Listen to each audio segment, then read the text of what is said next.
आदर्श माता पिता। बच्चे को प्रशिक्षित करना स्वयं को प्रशिक्षित करना है। मनुष्य की शिक्षा उसके जन्मकाल से आरंभ हो जानी चाहिए और उसके सारे जीवन चलनी चाहिए।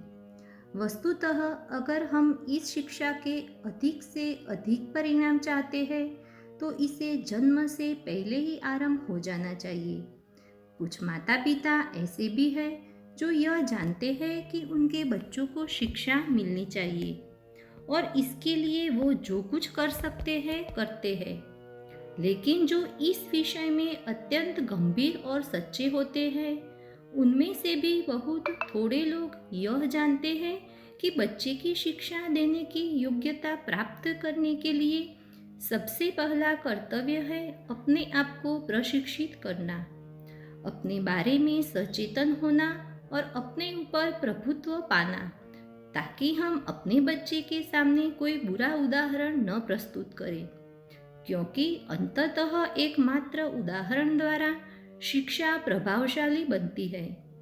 यदि हम स्वयं अपनी सिखाई बातों का उदाहरण उसके सामने प्रस्तुत न करें तो केवल अच्छी बातें कहने और बुद्धिमानी का परामर्श देने का बच्चे पर बहुत थोड़ा प्रभाव पड़ता है। सच्चाई, ईमानदारी, स्पष्टवादिता, साहस, निष्काम भाव, निस्वार्थता, धैर्य, सहनशीलता, अध्यवसाय, शांति, स्थिरता, आत्मसंयम आदि सभी ऐसे गुण हैं जो सुंदर भाषणों की अपेक्षा अनंत गुना अधिक अच्छे रूप में उदाहरण के द्वारा सिखाए जाते हैं।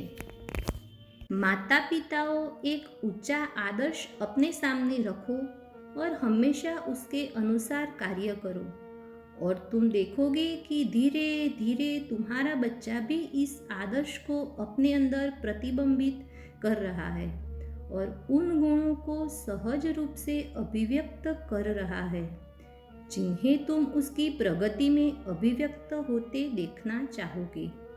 यह अत्यंत स्वाभाविक है कि बच्चे के अंदर अपने माता पिता के लिए आदर और प्रशंसा का भाव हो। अगर वे एकदम से अयोग्य ही न हो, वे अपने बच्चों को हमेशा अर्धदेव जैसे प्रतीत होंगे और बच्चा यथाशक्ति उत्तम से उत्तम रूप में उनका अनुसरण करने की चेष्टा करेगा। सच बोलना हमेशा अच्छा होता है। बहुत थोड़े अपवादों को छोड़कर प्रायः सभी माता पिता इस बात से अनभिज्ञ रहते हैं कि उनके अपने दोषों, आवेगों, कमजोरियों और आत्मसंयम के अभाव का उनके बच्चों पर कितना भयंकर प्रभाव पड़ता है। अगर तुम चाहते हो कि तुम्हारा बच्चा तुम्हारा आदर करे तो अपने लिए आदर भाव रखो और हर क्षण सम्मान के योग्य बनो। कभी स्वेच्छाचारी, तानाशाह, अधीर या बदमिजाज न हो। जब तुम्हारा बच्चा तुमसे कोई प्रश्न पूछे तब तुम इस बहाने कि वह तुम्हारी बात नहीं समझ सकता उसे जड़ता और मूर्खता भरा कोई उत्तर मत दो। अगर तुम पर्याप्त कष्ट उठाओ तो तुम हमेशा उसे अपनी बात समझा सकोगे और इस प्रचलित उक्ति के होते हुए भी कि सच बोलना हमेशा अच्छा नहीं होता, मैं दृढ़तापूर्वक कहती हूँ कि सच बोलना हमेशा अच्छा होता है। चतुराई केवल इस बात में है कि उसे इस तरीके से कहा जाए कि सुनने वाले का मन उसे ग्रहण कर ले। जीवन के प्रारंभिक काल में 12 से 14 वर्ष की अवस्था तक बालक का मन सूक्ष्म धारणाओं तथा सामान्य विचारों के प्रति खुला नहीं होता। फिर भी तुम ठोस रूपकों, प्रतीकों या दृष्टांतों द्वारा इन चीज़ों को समझने का अभ्यास उसे करा सकते हो। काफ़ी बड़ी उम्र तक और जो लोग मानसिक रूप से सदा ही बच्चे बने रहते हैं उन लोगों के लिए सैद्धांतिक व्याख्याओं के एक ढेर की अपेक्षा एक आवाख्यान, एक कथानक, अच्छे ढंग से कही गई एक कहानी अधिक शिक्षाप्रद होती है। शरीर की शिक्षा। शरीर की समस्त शिक्षा जन्म के साथ ही आरंभ हो जानी चाहिए और जीवन भर चलनी रहनी चाहिए। उसके शुरू करने के लिए बहुत जल्दी है और जारी रखने के लिए बहुत देर हुई है, कभी नहीं कहा जा सकता। शारीरिक शिक्षा के 3 प्रधान रूप हैं। एक, शारीरिक क्रियाओं को संयमित तथा नियमित करना। 2, शरीर के सभी अंगों तथा क्रियाओं का सर्वांगीण, प्रणालीबद्ध तथा सुसामंजस्यपूर्ण विकास करना। 3, शरीर के किसी भी दोष या विकृति को सुधारना।